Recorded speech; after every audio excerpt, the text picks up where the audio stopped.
किसी को घर मिला हिस्से में, किसी को दुका आई। किसी को घर मिला हिस्से में, किसी को दुका आई। मैं घर में सबसे छोटा था, मेरे हिस्से में माँ आई। दोस्तों नमस्कार, मेरा नाम है अर्जुन राय और आप देख रहे हैं DTNews.com। एक स्त्री कभी माँ के रूप में, कभी बहन के रूप में, कभी पत्नी के रूप में, कभी शिक्षक के रूप में, कभी समाज सेवी के रूप में, कभी चिकित्सक के रूप में आपको लगातार आधी आबादी के सच के रूप में देखने को मिलती है। लेकिन जब स्त्री समाज का प्रतिनिधित्व करे तो उसे क्या कुछ कहा जा सकता है। आइए मैं आपको दिखाता हूँ केराकत का एक ऐसा वाकया जिसमें डॉक्टर स्वाति सिंह जी की तरफ से एक बहुत बड़ी मुहिम शुरू की गई है। मैं इसको कह दूं कि यह वुमेन्स एम्पावरमेंट का पूरा मसला है या महिला सशक्तिकरण का कोई प्रयास। आइए बात करता हूँ। सबसे पहले मैम टीम इंडिया की तरफ से आपका बहुत बहुत स्वागत करता हूँ। एक सवाल के साथ शुरुआत करते हैं। एक बड़ा कार्यक्रम यहाँ केराकत प्रॉपर नगर पंचायत में जो हमने कम से कम देखा है, लगभग 200 की संख्या और महिलाओं को लेकर के आपका जो डेडिकेशन है वो कमाल का है। पूरा कार्यक्रम क्या था और कैसे था? जी, आज का कार्यक्रम जो हमारा था, महिलाओं को स्वास्थ्य, सुरक्षा एवं पर्यावरण सफाई के प्रति जागरूक करने का हमारा ये मुहिम था। और लगातार हम पूरे यूपी में ये मुहिम चला रहे हैं कि महिलाएं जो अपने स्वास्थ्य को लगातार नज़रअंदाज करती हैं, परिवार की खुशियों में अपने सपनों को कहीं भूल जाती हैं, अपने स्वास्थ्य को भूल जाती हैं। तो हमारा ये जागरूकता ये है कि महिलाएं महिलाओं का साथ दें और सबसे पहले महिलाएं ही महिलाओं का सम्मान करें। हमारी बच्चियों की सुरक्षा, जैसे कि हमारे माननीय प्रधानमंत्री जी मोदी जी एंड हमारे CM हमारे उत्तर प्रदेश के योगी जी जिस तरीके से महिला की सुरक्षा के लिए एंटी रोमियो बाकी पिंक बूथ की स्थापना कर रहे हैं, लगातार महिलाओं की सुरक्षा के लिए प्रयास कर रहे हैं, तो हमारा नागरिक होने के नाते कर्तव्य बनता है कि हम भी एक दूसरे को सुरक्षा और स्वास्थ्य और पर्यावरण की सफाई के प्रति जागरूक करें। एक छोटा सा सवाल मेरा और रहेगा कि निजी मसलों को लेकर के कभी कभी गांव की जो महिलाएं हैं, बड़ी संख्या में गांव की महिलाएं थी, बड़ी झिझक रहती है अपनी पर्सनल प्रॉब्लम को लेकर के। वो टॉयलेट एक प्रेम कथा देखने को तैयार है, वो अक्षय कुमार की पैडमैन देखने को तैयार है, लेकिन जब बात निजी चीज़ों के पहनने की आती है तो बड़ा झिझक रहता है, बड़ा अनकंफर्टेबल फील करती है। जो महिला ये जो अनकंफर्टेबल फील करती है, असहज महसूस करती है, उनको आप क्या कहना चाहते हैं इस मामले से?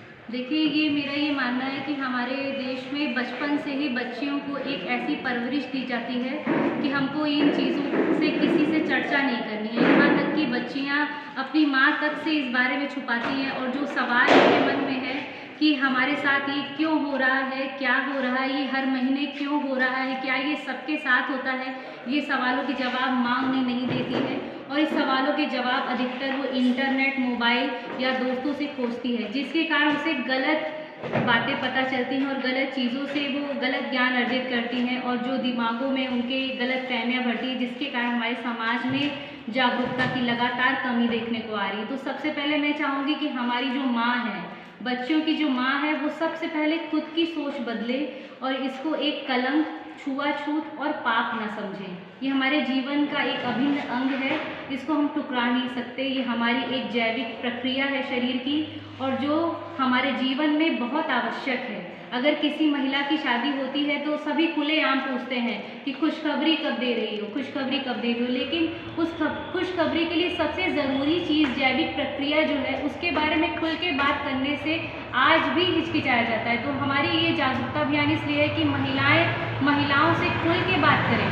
पुरुष इसके बारे में खुल के जाने कि महिला किस तकलीफ से गुजरती है हर महीने, जितना वो पसीना गिराते हैं उससे कहीं ज़्यादा रक्त वो एक महीने में अपने शरीर से निकाल देती है। तो महिला का सम्मान करना सीखें और सबसे पहले महिला एक दूसरे का सम्मान करना सीखें। एक अंतिम सवाल की तरफ मैं आपसे बढ़ता हूँ कि बहुत कॉम्प्लिकेटेड इशू है और अवेयरनेस को लेकर के आपने ज़बरदस्त तरीके से अपना फीडबैक दिया है। एक छोटी सी बात मैं जानना चाहूँगा, ये बहुत बड़ी व्यवस्था की है डी सेव करके, व्यावसायिक तौर पे यदि इसको विस्तार करना हो, क्योंकि ये सोशल एक्टिविटी है और निश्चित रूप से पॉजिटिविटी के साथ ये बढ़ रही है। अब व्यावसायिक बिंदुओं पे अगर मैं आपसे बात करूँ तो इस पूरी की पूरी संस्था को या इस पूरी की पूरे ऑर्गेनाइजेशन को आप कैसे स्प्रेड करना चाहती हैं या कैसे बढ़ाना चाहती हैं?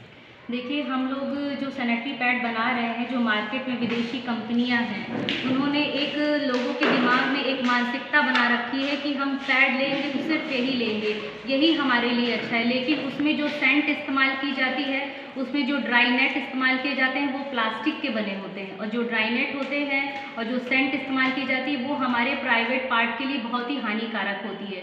हमने अपने सैनिटरी पैड में किसी भी सेंट का इस्तेमाल नहीं किया है, pure cotton based gel based product बनाया है और अगर व्यवसाय की दृष्टि से देखा जाए तो इसकी कीमत इतनी कम है, जो विदेशी मूल्यों की कंपनियां हैं उनसे बहुत कम कीमत पे हम गरीब महिलाओं को प्रोवाइड कराएंगे।